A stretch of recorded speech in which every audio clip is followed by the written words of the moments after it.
I really wish that I was making a short, interesting, light little video just for fun. One about life and love and adventures and family. It is so easy these days to create stuff like this. To put together images and video and present yourself the way you want to. To present your life the way you want it to be. To tell your story. Even if what you do create can seem contrived. But this video is about none of those things, and it is anything but contrived. It certainly is the farthest thing I would ever have imagined or hoped I would be sharing at this time of my life. In fact, I couldn't think of much worse. But here goes. It's finally time. A few months ago, a dear friend of mine passed away. She was the most fun, kind, present, genuine, wise, beautiful person I have ever known.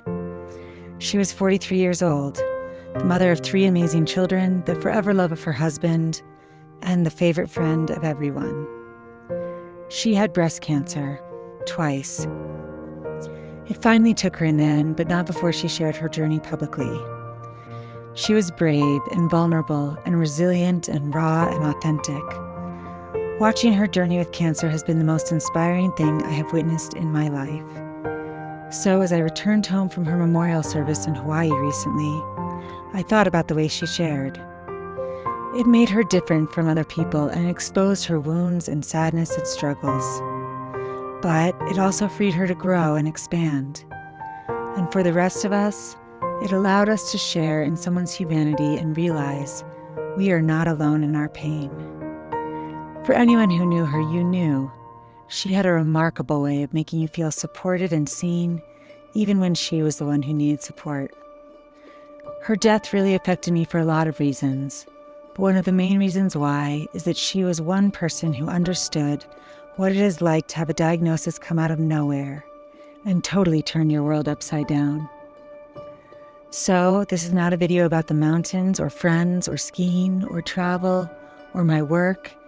It is about what I've been going through behind all the scenes I convey. Jess, sharing her full story, has given me courage to share mine. I have Parkinson's disease. These are the words I've dreaded saying for years now. There is no easy way to say it, and I can still barely form the sentence.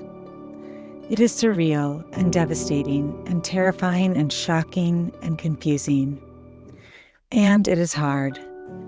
Nothing can prepare you for being told you have an untreatable, degenerative brain disease when you are 35 years old. And no, I am not 35 anymore. I just passed 7 years since being diagnosed. So how have these 7+ years been, and why didn't I share before? I'll start with the second question first. I didn't share for so many reasons, yet it has been really, really difficult to carry this mostly on my own. For those of you who know me, you know, I am an open book. I love to share, and I get my energy from connecting with people and talking and sharing the experiences and feelings of our lives. But this was different. At first, I thought that if I never said it out loud, it would somehow not be true. As irrational as it was, I thought that somehow, some way, this was just a mistake, and it would turn out that I was fine. I didn't want to tell people and then have to go back to them and say, just kidding. This, of course, didn't make any sense, as I had second and third and fourth opinions. They were all the same. But I honestly thought maybe I could will it away.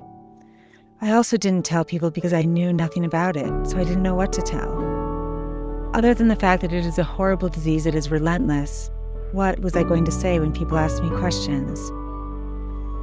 But the biggest reason by far that I didn't tell most people in my life is that I didn't want to be different.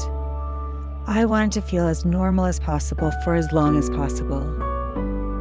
Parkinson's is not something you fight. It is certainly not something you beat. Once you are the woman with Parkinson's disease, you are always the woman with Parkinson's disease. All I could find online were people defined by their condition. I didn't want to be labeled and stigmatized. And now that I'm sharing this, I will be labeled and stigmatized, I know that. But honestly, I have no choice. Pretty soon it will be physically noticeable. Often it already is, and I get stares. If I am going to feel embarrassed and self-conscious for the rest of my life, I wanted to have at least a few years before that became my permanent reality. Now, for the question of how it has been. Honestly, it has been really hard. I know there are much worse things in the world. I've seen some of them. But for my personality and my life and my hopes and what gives me joy and what makes me actually want to live, this truly is my worst nightmare. The three things I value most, intellect, communication, and movement, are all eroded by this disease. I have focused my whole life on developing my brain, and now I have a brain disease? It seems cruel. But I guess if I've learned anything, it is that life is sometimes that way, and the only choice we have is to continue. So I've been continuing.